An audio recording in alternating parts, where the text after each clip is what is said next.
With Doubtnut, get instant video solutions to all your maths, physics, chemistry, and biology doubts. Just click the image of the question, crop the question, and get instant video solution. Download Doubtnut app today.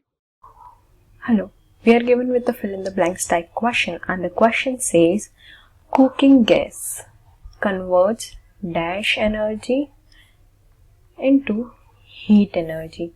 So what does it do? We use cooking gas to make our or cook our food, right? It gives us energy in the form of heat. So what type of energy or what form of energy is put or used in cooking gas so that it converts it into heat energy? So there is gas, right? So there are some chemical reactions going on.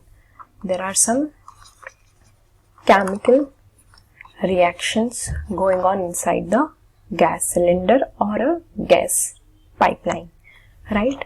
So we are using chemical energy which get converted into heat energy, right? So our answer is chemical. Thank you. For class 6 to 12, IIT JEE and NEET level. Trusted by more than 5 crore students. Download Doubtnut app today.